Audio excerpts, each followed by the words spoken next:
आप सभी को राधा वल्लभ श्री हरिवंश।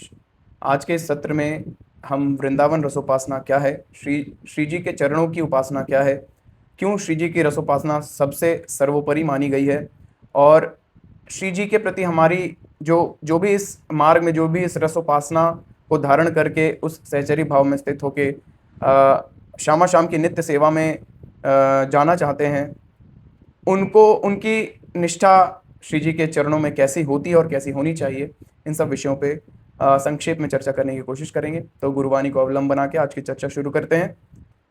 गुरुदेव कहते हैं, अनन्य निष्ठा एक ऐसी अवस्था है जहां हृदय केवल और केवल अपनी स्वामिनी श्री लाडली जू, श्री श्यामा जू, श्री राधा रानी जू के अधिकार में होता है। मतलब कि भाई अब तो हृदय उनको दे दिया गया, बस कि अब उनका चाह, मतलब जो ही प्यारो करे, जो ही प्यारो चाहे, वही अब मेरा चाह है। उनका चाह में अपने चाह को मिला देता है। यहाँ भक्त का अस्तित्व केवल श्री श्यामा के चरणों की दासी बनने में है, मतलब उनकी सेवा प्राप्त करने में भाई। और इसको सबसे उत्तम कहा गया, मतलब ये सबसे उत्तम रस है भाई, इसके ये एंड है। मतलब समझो कि ये जितना भी हम भगवान का भक्ति करते हैं ना, मोटा मोटा शब्द में बता पा रहेगा कि ये इस चीज़ को बता पाना मेरे औकात की बस की बात नहीं है भाई। बड़े बड़े संत जन नहीं बता पाए तो मेरी, और हम होते कौन है इसको बताने वाले, मेरा औकात क्या है, ठीक है ना। लेकिन पता नहीं, अब बताना है तो बताने का कोशिश है थोड़ा बहुत। तो ये सबसे ऊपर भक्ति, और हम भक्ति नहीं बता रहे, बस भक्ति सर्वोपरि क्यों है वो चीज़ आपको बता रहे हैं कि ये भक्ति सबसे सर्वोपरि इसलिए है क्योंकि श्री कृष्ण खुद नारद जी को बोल रहे हैं कि भाई श्री राधा रानी की चरण भक्ति तो मैं खुद करता हूँ भाई, और ये भक्ति मैं सबसे छुपा के रखता हूँ। तो ये राधा रानी का जो भक्ति है वो राधा रानी श्री कृष्ण के हृदय की वस्तु है भाई। वो चाहे जिनको उन्हीं को देते हैं वो, है ना। और वो किनको किनको चाहेंगे भाई, सब कौन चाहता है, कौन, भगवान हरि की भक्ति तो करना कोई नहीं चाहता, तो श्री जी की भक्ति तो बहुत दूर की बात है। तो ये बहुत विलक्षण रस है भाई। मतलब ये एंड स्टेट ऑफ आनंद है। मतलब बहुत सारा भाव होता है ना, पता नहीं कौन कौन सा, मतलब मेरे को सब याद नहीं है। जैसे दास्य भाव, सख्य भाव, शांत भाव, शांत, दास्य, सख्य, वात्सल्य, फिर गोपी भाव, ये सब जो भाव है ये स्टेज बाय स्टेज बढ़ते रहता है ना। तो ये जो राधा रानी का जो सहचरी भाव है, राधा रानी की सेविका बनने का भाव है, वो सबसे सर्वोपरि भाव है। बस इतना ही हम कह पाएंगे, ठीक है। और श्री कृष्ण की उन सब भावों में, जैसे शांत, दास्य, सख्य, वात्सल्य, इन सब भावों में जो निमग्न होकर भगवान की भक्ति करते हैं, वो लोग, जैसे कोई लड्डू गोपाल रखते हैं तो वो लोग वात्सल्य भाव से, मतलब अपने बच्चे मान के, श्री कृष्ण को अपना बच्चा मान के भक्ति करते हैं, तो वो सब भाव में भी मुक्ति, बहुत मुक्ति भुक्ति, मतलब भुक्ति मतलब ये माया का भोग है, और मुक्ति जो मुक्त कर भगवान में मिला देने वाला जो भक्ति होता है, जो जिसको जो ज्ञानी लोग, जो ज्ञान मार्ग का जो भक्ति है, उसको भी तुच्छ मानने लगते हैं। उन सब भावों में ही, जो दास से सख्य, ये सब भावों में ही तो राधा रानी का जो चरण प्रधानता भक्ति है, जो सहचरी बनने का जो भक्ति है, वो तो भाई उसमें क्या ये मुक्ति क्या औकात रखती है भाई। सिंपल, ये मुक्ति क्या औकात रखती है, ठीक है। तो इस भक्ति में कोई मर्यादा नहीं है, कोई वेद और कोई, भाई देखो सिंपल सा बात है कि वेद और पुराण में जितना भी नियम कानून बताया गया ना, वो मानव उच्छृंखल ना हो जाए और भगवान की भक्ति करके मुक्त हो जाए, इसलिए है ना। भगवान के लिए कोई नियम कानून नहीं है, वो स्वयं ही नियम कानून के प्रत्यक्ष मूर्ति है ना। उनको कोई फॉलो करने का जरूरत नहीं है नियम कानून, ठीक है। वृंदावन का नित्य विहार रस कोई सामान्य धार्मिक विधि नहीं है, यह एक ऐसी महाशक्ति है जो स्थापित मर्यादाओं और सीमाओं को मिटा देती है। जो लोग विभिन्न अवतारों की उपासना बड़े धैर्य और दृढ़ संकल्प के साथ करते आए हैं, वे भी जब वृंदावन की इस रसधारा के संपर्क में आते हैं तो स्वयं को रोक नहीं पाते। इस रस की एक दिव्य किरण हृदय को स्पर्श करते ही उनकी पुरानी गुरु परंपराएं और उपासना की मर्यादाएं स्वतः छूट जाती हैं। यह रस ही एकमात्र सत्य है जो बताता है कि प्रेम की पराकाष्ठा में शास्त्र और लोक की मर्यादाएं छोटी पड़ जाती हैं। यह रस सीमाओं को स्वीकार नहीं करता, बल्कि भक्त को एक अनंत प्रेम प्रवाह में विलीन कर देता है। कुछ लोग राधा रानी और श्री कृष्ण जी को ना बस वो क्या बोले, खेल खिलौना वाला, गुड्डा गुड़िया का प्यार समझ लेता है ना। जो उच्छृंखलता वाला, जो काम वासना से प्रेरित वाला, जो संसार का प्यार होता है, उसको समझ लेता है। तो भाई ऐसे मूढ़ जन ऐसा ना करें, ये बहुत बड़ा पाप है, ठीक है। उसका परिणाम है कि आप अनंत काल तक दुख भोगते रह जाओगे और भगवान से सर्वथा विमुख हो जाओगे। जो अनजाने में ऐसा गलती करते हैं वो लोग कृपया ना करें। और आप सुन रहे हैं तो आप लोगों को भी बताएं कि भाई राधा कृष्ण का जो परस्पर प्रेम है ना, वो सांसारिक प्रेम से उसकी तुलना ना करें, है ना। कीचड़ से अमृत की तुलना ना करें। और वो अमृत क्या है, वो तो अगाध अनंत अमृत की दाता है, ठीक है ना। तो कीचड़ और गुह टट्टी से ना भाई पवित्र चीजों की तुलना नहीं की जा सकती, ठीक है। और ये सब चीज जानना है ना, तो भाई मेरे गुरुदेव के शरण चले जाओ। वृंदावन रसोपासना में जो भी बड़े बड़े संत हैं उनके शरण चले जाओ, और तुमको इसका दान वही करेंगे। काहे कि वो जो भक्ति है ना, वो जो भक्ति है, वो जो श्यामा जू के चरण प्रधानता की भक्ति है ना, जो उस भक्ति को प्राप्त कर सकते हैं ना, वो उनका धन हो जाती है, राधा रानी उनका धन हो जाती है। वही तुमको इसका दान कर सकते हैं, काहे कि स्वयं श्री कृष्ण तो आएंगे नहीं तुमको दान करने। श्री कृष्ण ही उस आचार्य स्वरूप में आके, गुरुदेव के रूप में आके तुमको श्री राधा चरण की भक्ति प्रदान कर सकते हैं, दूसरा और कोई नहीं, ठीक है। अनन्य निष्ठा का सबसे सुंदर देखो भाई, और इसमें ये कहा गया कि भाई जो भी दूसरे भाव में भगवान को भज रहे हैं, दास्य में, कोई सख्य में, कोई वात्सल्य में जो भज रहे हैं, वो भी, उनको भी वृंदावन का रसोपासना का जब हवा लगता है ना, तो उनका भी हृदय परिवर्तित हो जाता है, और वो सब छोड़ छाड़ के राधा रानी के भक्ति में लग जाते हैं। क्यों ऐसा होता है? क्योंकि भाई सर्वोपरि चीज है, और ये राधा रानी की कृपा से, या कह लो या श्री कृष्ण की कृपा से कह लो, या संत जनों जो उस रसोपासना में निमग्न संत हैं, जो उस राधा रानी के श्री चरणों की भक्ति को प्राप्त कर चुके हैं, वैसे संत जब कृपा करते हैं तो ही ये विलक्षण रस किसी मानव के, या किसी ज्ञानी के, या किसी जो भी इस लोक में है उसके हृदय में ये रस का क्या बोले आस्वादन हो पाता है, ठीक है ना। तो ये सबसे ऊपर रस है, इसीलिए जो लोग इसके हवा में आएंगे भाई, वो बहते चले जाएंगे, वो अगाध अनंत आनंद में डूब जाएंगे, ठीक है। तो नंददास जी का हृदय परिवर्तन कैसे हो गया, इसको गुरुदेव बता रहे हैं कि अनन्य निष्ठा का सबसे सुंदर उदाहरण श्री नंददास जी महाराज हैं। गोस्वामी तुलसीदास जी के गुरु भाई, ये गोस्वामी तुलसीदास जी के गुरु भाई थे, और परम राम भक्त होने के बावजूद जब वे ब्रजमंडल आए तो नंद नंदन श्री कृष्ण की रूप माधुरी ने उन्हें पूरी तरह अपना गुलाम बना लिया। वे अपनी पुरानी उपासना को सादर प्रणाम कर श्रीनाथ जी के अष्ट सखाओं में शामिल हो गए। जब गोस्वामी तुलसीदास जी ने उनसे पूछा कि राम जी के स्वरूप में क्या कमी थी, तो नंददास जी का उत्तर किसी तर्क पर नहीं बल्कि अनुभूति पर आधारित था।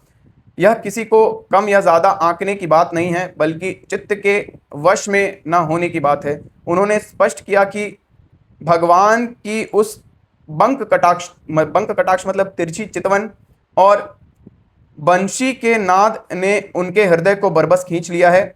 यह एक ऐसी प्रेम विवशता है जहां भक्त का चित्त चोरी हो जाता है, और वह बिना किसी दबाव के केवल उनके सौंदर्य के वशीभूत होकर उनके चरणों की गुलामी स्वीकार कर लेता है। तो ये कोई ऐसा ना समझे कि हम करेंगे तो हमसे होगा, नहीं भाई, भगवान कृपा करते हैं तो उसको राम भक्ति या कृष्ण भक्ति, देखो भाई अनन्यता का खेल है ना इसमें, है ना।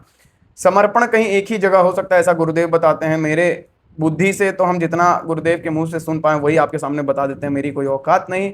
मेरा गुरुदेव के चरण सानिध्य से जो प्राप्त वस्तु है वही हम आपको अपने मति अनुसार नहीं, गुरुदेव की कृपा से ही बोल पा रहे हैं। अगर कोई गलती हो तो गुरुदेव इसका परिणाम मुझे दें, सहर्ष स्वीकार है भाई, क्योंकि भाई मेरे को बहुत डर लगता है कि ये सब चीज़, ये सब रस, हम श्री राधा रानी के बारे में ज़्यादा कुछ बोलना नहीं चाहते हैं जब तक उस चीज़ का हमको हृदय में, मेरा हृदय नहीं कहेगा कि उस चीज़ को बोलो। जितना बोल पा रहे हैं शायद हृदय कह रहा है उतना, इसलिए बोल पा रहे हैं। शायद गुरुदेव की इतनी कृपा है, गुरुदेव का इतना आदेश है, शायद इसलिए बोल पा रहे हैं। और नहीं भी आदेश है तो वैसे भी कौन ही मेरा वीडियो देखता है, ठीक है।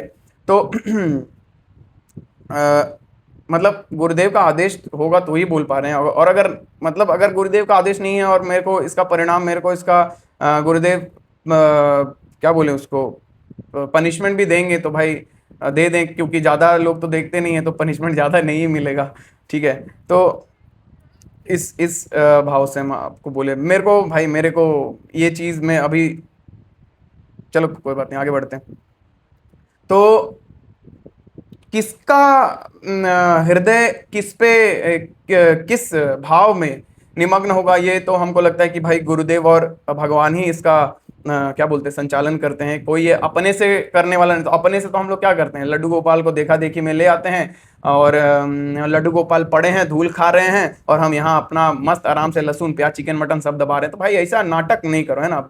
बेशर्मी का हद मत पार करो, ठीक है। अरे भाई नहीं ला सकते हो, नहीं कर सकते हो, तो एक तो पहले सोच समझ के ये सब चीज किया करो, है ना। भगवान को खिलौना मत समझते हो तुम लोग, ऐसा मत करो, है ना। हृदय को बहुत खराब लगता है ऐसा, जानते नहीं हो और बकवास खाली झूठों का भक्ति करते हो यार तुम लोग। ऐसा ना करो, ऐसा नहीं करना, ठीक है। जब तक बोले ना, ये अपने से होने वाली चीज है, अपने से होता है तो ठीक है ना। नहीं होता है, अगर तुमको बहुत भक्ति करने का बहुत मन है ना, तो पहले अपने माता पिता की भगवान जान के अपने माता पिता की सेवा करो, अपने दोस्तों की सेवा करो, अपने समाज की सेवा करो। और जितना हो सके सेवा मतलब क्या, निस्वार्थ भाव से भगवान का मान के सेवा करना, है ना। भगवान मान के, माता पिता को भगवान मानो, अपने बड़े भाई बहन बीवी बच्चा सबको भगवान मानो, अपना मत मानो, शरीर को अपना मत मानो, और भगवान का मान के सेवा करो, तब भगवान कृपा करेंगे। और भगवान को जो भक्ति तुमको प्रदान करना होगा, राम भक्ति, कृष्ण भक्ति, गोपाल सेवा, जो भी उनका, राधा रानी का चरण भक्ति जो उनको देना होगा, तुम्हारे तुम जितना भक्ति रस धारण कर सकते हो, या वो कृपा करें, वो पात्र बना दें, वो जो भी करें वो प्रदान करेंगे, ठीक है। वो उनका नियम है, लेकिन पहले सेवा में अपने जीवन को बनाओ तो सब कुछ, और नाम जप करो। सेवा में नियम को बनाओ और नाम जप करो। बोलो कि नाम जप के लिए टाइम नहीं मिलता और लड्डू गोपाल को रखेंगे और भगवान का भक्ति करेंगे, तो हाथ जोड़ के विनती है भाई, भोगो आराम से संसार भोगो, क्योंकि ना इत परमारथ ना इत व्यवहार ना उत परमारथ, बीच ही बीच जो जन्म गवाए। अरे भाई इससे अच्छा संसारे भोग लो, ठीक है। जो नाम जब भी कोई बोले कि भाई हमसे नामो जप नहीं हो पा रहा है, तो तुम भाई झूठे मत भक्ति करो झूठों का, ठीक है ना। कि नाम जब तुमसे नहीं हो रहा है, जब गुरुजन संत जन तुलसीदास जी कह गए कि भाई कलयुग केवल नाम आता, केवल मतलब समझते हो ना, केवल केवल नाम जप के साथ अर्चन वंदन सब हो रहा है, चलता है ना। मन का परिवर्तन जब तक नहीं होगा तो तुम तन लेके थोड़ी भगवान के पास जा सकते हो। हाँ, मन ही मिलावे राम से, मन ही करे फजीत। भाई यहाँ पे कोई आखंड पाखंड का बात नहीं है। यहाँ पे जो सनातन अध्यात्म है हमारा, वो पूरा तर्क पे है भाई, पूरा साइंस है ना। इसमें थोड़ा उलट फेर अपना बुद्धि से भक्ति करने का कोशिश करोगे भाई, ऐसा जगह जाके गिरोगे ना, यहाँ के रहोगे ना वहां के रहोगे। इसलिए भाई चुपचाप भगवान की अपना जो तुमको कर्तव्य कर्म मिला, उसको भगवान का सेवा जान के करो, मान के करो, क्योंकि वो भगवान का सेवा ही है। जैसा मानोगे वैसा फल मिलेगा भाई। जो मेरे को, भगवान श्री कृष्ण गीता में बोलते हैं, जो मेरे को जिस भाव से और जिस श्रद्धा से भजता है वो उतना फल पा जाता है भाई। सिंपल इससे समझो कि तुम बाल्टी लेके जाओगे समुद्र में जल भरने, तो बाल्टी भर जल आएगा। टैंकर भर के जाओगे तो टैंकर भर जाएगा। तो अपने आप को पात्र बनाओ, सेवा करोगे तो पात्र बड़ा होगा, हृदय का जो मलिनता है वो दूर होगा, सात्विक भाव का उद्गम होगा, राजसी तामसी भाव का क्या बोले प्रभाव कम होगा और सात्विक भाव का प्रभाव बढ़ेगा। तो भगवान की भक्ति स्वतः तुमको खींचेगी अपनी ओर, भगवान स्वतः तुमको खींचने लगेंगे अपनी ओर, ठीक है। तो भगवान खुद ब खुद ये चीज करते हैं। पहले हमको क्या करना है, हमको नाम जप करना है, अपने जीवन को सेवा में बनाना है। आगे बढ़ते हैं।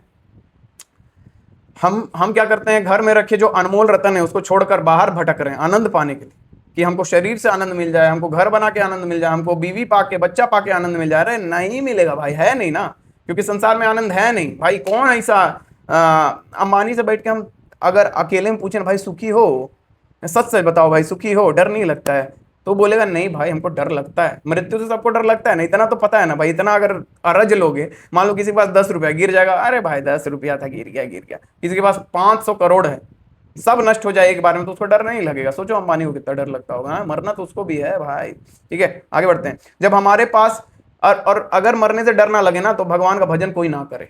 अगर ये सत्य भगवान इस दुनिया से मिटा दें कि भाई कोई चीज ऐसा तत्व दे दें कि भाई ये चीज पी लो उससे मरोगे नहीं, तो कोई भगवान का भजन ना करे, ठीक है। ये जो मृत्यु जो सत्य है ना, जो काल चक्र से डसा हुआ ये मृत्यु लोक है ना, काल चक्र मतलब ना समय का चक्र से जो डसा हुआ ये जो मृत्यु लोक है ना, इसके वजह से ही भगवान का भजन आदमी कर पाता है, ठीक है। तो घर में कौन सा अनमोल रतन रखा हुआ है जिसको छोड़ के हम बाहर सुख और आनंद का चाह में भटक रहे हैं। जब हमारे पास श्री श्यामा की शरणागति के रूप में अनमोल रत्न हमारे अपने घर कौन सा है, हृदय और रसिक मार्ग। भाई देखो भाई, ये रसोपासना अनंत काल से अनंत काल तक चलते रहेगी, है ना। तो इसको पाने का इच्छा नहीं है हमारे में, है ना। इच्छा है संसार पाने की, तो कहां से भगवान का आनंद मिलेगा।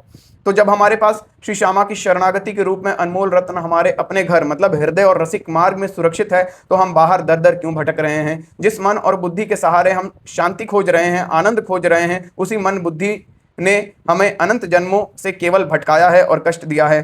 तुम्हारा जीना व्यर्थ है यदि तुम, सुन लो इस बात को, तुम्हारा जीना व्यर्थ है यदि तुम इस रत्न को नहीं पहचान पा रहे। वास्तविक बुद्धिमानी अपनी चतुरता त्याग कर रसिकों के चरणों में समर्पित हो जाने में है। स्वयं को एक यंत्र मतलब इंस्ट्रूमेंट बना दो और अपनी लगाम रसिक गुरुदेव को सौंप दो।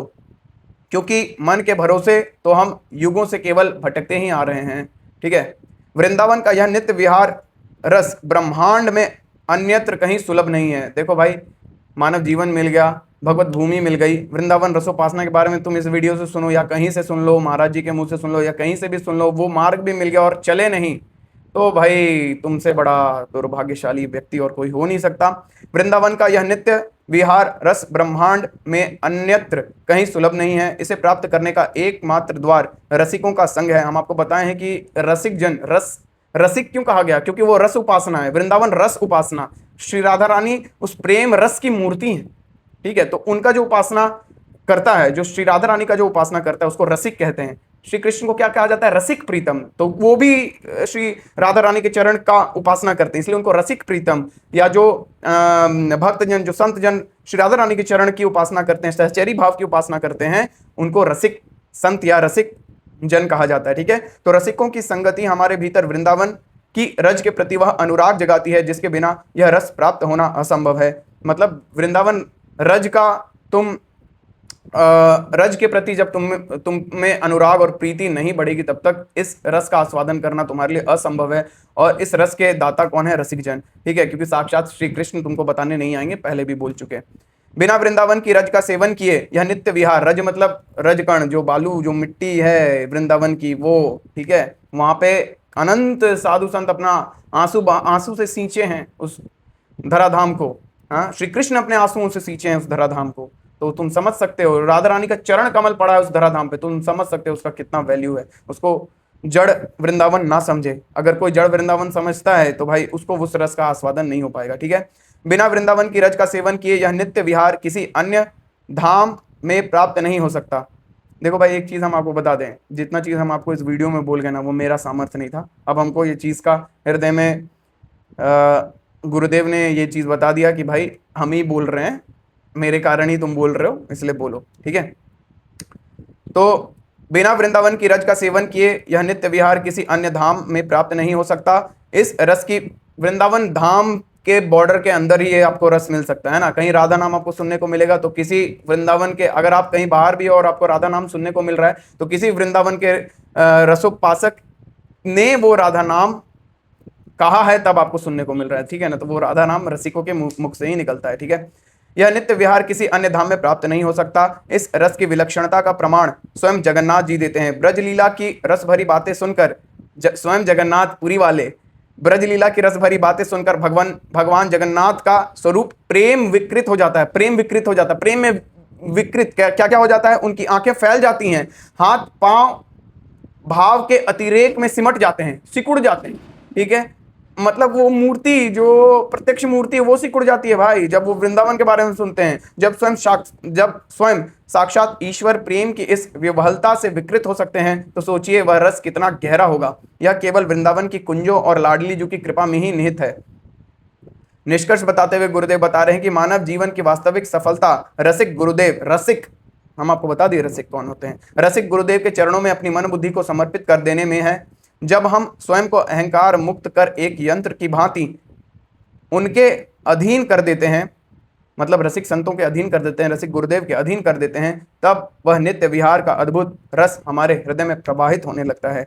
तो गुरुदेव हमसे क्वेश्चन कर रहे हैं, क्या हम वास्तव में उस अनमोल रत्न की कीमत समझ पा रहे हैं जो हमें गुरुदेव ने इतनी आसानी से दे दिया है, या आज भी अपनी पुरानी धारणाओं और मन के छलावे में आकर बाहर ही सुख की तलाश कर रहे हैं? भाई बाहर कहीं सुख नहीं मिलने वाला है भाई। और क्या बोले, सच बोलेंगे भाई, भगवान की भक्ति के सिवा मनुष्य जीवन को कोई दूसरा लक्ष्य नहीं है, क्योंकि मनुष्य संसार में आनंद ही खोज रहा है और तुमको आनंद सिर्फ और सिर्फ भगवान के भजन से ही मिल सकता है। बिंदु जब तक सिंधु में नहीं मिलेगी तब तक वो आनंद से वंचित रहेगा, है ना। संसार का कोई भी सुख तुमको पूर्णतः आनंदित तृप्त नहीं कर सकता। भगवान की भक्ति से उस स्टेट में चले जाओगे जिसको पाने के बाद कुछ पाना शेष नहीं रहता, जिसको जानने के बाद कुछ जानना शेष नहीं रहता। अगले वीडियो में फिर मिलेंगे। आप सभी को राधा वल्लभ श्री हरिवंश। जय जय श्री राधे, राधा वल्लभो जयति श्रीतम वंदे।